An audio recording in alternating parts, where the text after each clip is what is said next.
Episode की शुरुआत में हमें फैंग को दिखाया जाता है जो अपने घर पे जाता है और बोलता है कि देखो मैं घर पे वापस आ चुका हूँ। वहाँ पे 3-4 लड़के होते हैं, वो बोलते हैं कि ब्रदर फैंग क्या आप ठीक है, आपकी जो इंजरी थी क्या वो हील हो चुकी है, वैसे भी आप काफी ज्यादा घायल थे पहले। फिर वो बंदे होते हैं वो बोलते हैं कि उस दिन ऐसी नौबत आ गई थी कि हम लोग है वो अपने पैंट में ही है वो मूत दे, बट क्या करे, हमें ब्लेम मत करो इसके लिए। फैंग होता है वो उन दिनों से वो बोलता है कि चलो इसमें कोई बात नहीं, तुम्हें वो मुझसे माफी मांगने की कोई जरूरत नहीं। फैंग होता है वो अपने मन के अंदर होता है वो बोलता है कि देखो ये लोग है वो मेरे सामने सिर्फ बनावट है वो करते हैं, जैसे कि ये लोग है वो मेरी परवाह करते हैं, बट सच कहूँ तो ली जियांग के अलावा मुझे नहीं लगता कि इस सेक्ट में इस जगह पे कोई भी मेरी परवाह करता है। ली जियांग के बारे में सोचते ही है जो फैंग होता है वो अपने उन तीनों दोस्तों से वो बोलता है क्या तुमने किसी ने वो ली जियांग को है वो देखा है अभी, अगर तुम्हें उसके बारे में पता है तो जल्दी से मुझे बताओ जल्दी। एक दोस्त होता है वो उससे बोलता है कि जो ली फैमिली है उसने ली जियांग को है वो अपने पास है वो वापस बुला लिया अपने घर पर। ली जियांग है वो अपने घर पे वो चला गया है और उसने जाने से पहले तुम्हारे लिए एक लेटर लिखा था जो वो तुम्हारे लिए दे के गया है, तो ये लो तुम्हारा लेटर और इसे चाहे पढ़ना है पढ़ो। फैंग होता है वो अपने मन के अंदर है वो बोलता है कि ये बंदा है वो हमेशा मेरे लिए बाहर निकलने के रास्ते है वो बनाते रहता है, सच कहूँ तो यही बंदा है वो मेरे लिए सच में एक भाई की तरह है वो है, ये हमेशा मेरी मदद करता हुआ आया है, हमेशा करता हुआ जा रहा है। फैंग होता है वो बोलता है ये तो बहुत ही ज्यादा अच्छी बात है कि वो अपनी बॉडीगार्ड की पोजीशन पे वो वापिस है वो जा चुका है, ये बड़ी अच्छी बात है। फैंग होता है वो बोलता है कि जैसे ही मैं इंटरनल डिसाइपल है वो बन जाऊंगा, मैं फियोनिक्स सिटी में जाऊंगा और पार्टी करूंगा और इसी के साथ है मैं उसे ढूंढ भी लूंगा अगर मुझे मौका मिला तो।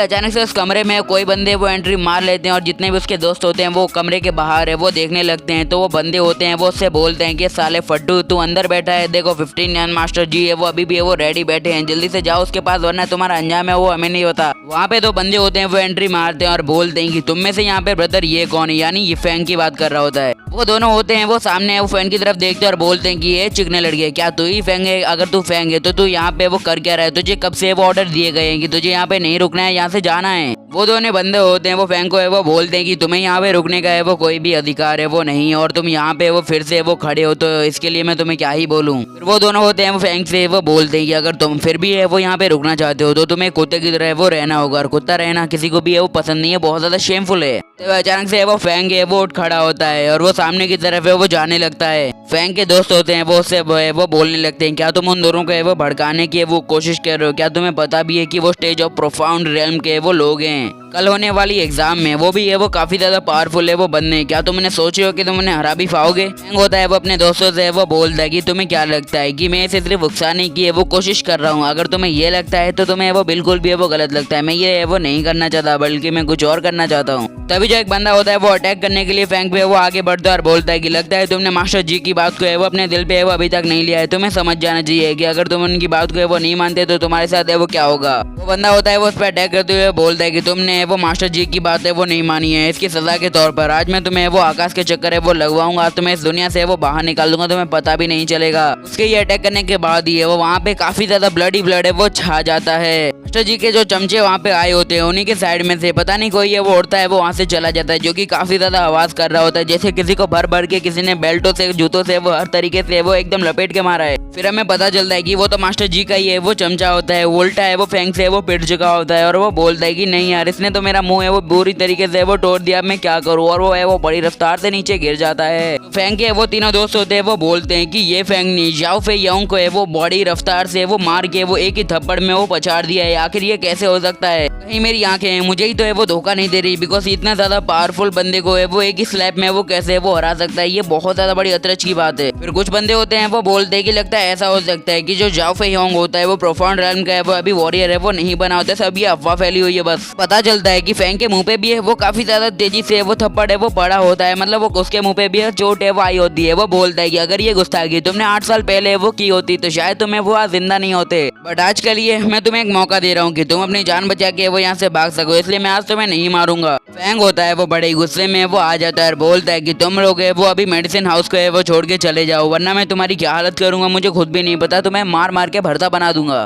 रही तुम्हारी मास्टर जी फैन चैन की बात तो मैं उसे पर्सनली है वो हराऊंगा, बिकॉज चूजों के साथ खेलने का मेरे पास वक्त नहीं है, और वैसे भी तुम लोग गए और तुम्हारे मास्टर भी मेरे लिए वर्दी नहीं है मेरे फाइट के लिए। तभी वो कोई बंदा होता है मास्टर जी का चमचा है, वो अपने हाथों में अपनी पावर को है वो कंज्यूम करने लगता है और बोलता है क्या क्या तुम कौन हो ये सब कहने वाले मुझसे। तभी मास्टर जी का चमचा होता है वो ऊपर से वो जंप मार के आता है, बोलता है यार डेफिनेटली जो भी हो जाए मैं तुम्हें यहाँ पे वो मार के छोड़ूंगा। जो फैंग होता है वो बोलता है कि हाँ अगर तुम्हारे पूरे खानदान में ताकत हो तो एक बार ट्राई करके देखो, मैं तुम सबको है वो एक ही बार में हरा सकता हूँ। फिर वो दोनों बंदे यानी फैंग और जो मास्टर जी का चमचा होता है वो एक साथ मिलके एक दूसरे के ऊपर अपने पंचों की वो बारिश कर देते हैं और एक साथ है वो अपने पंच को है वो मिलाते हैं। जो फैंग का एक पंच पड़ते है जो मास्टर जी का चमचा होता है ना उसके हाथ का है वो चूरमा बन जाता है। बंदा होता है वो बोलता है ये फैंग तुम्हारी हिम्मत कैसे, तुमने मेरे हाथ को ऑलमोस्ट है वो तोड़ ही दिया, मुझे नहीं पता कि मेरा हाथ है वो वर्क करेगा भी या नहीं। और वो काफी ज्यादा है वो पेन में आ गई ये सारी बात है वो उससे कह रहा होता है। वो दोनों बंदे होते हैं वो एक साथ करके वहाँ से वो जाने लगते हैं। फिर वो बोलते हैं कि देखो तुम्हें वो पछताओगे ये फैंग।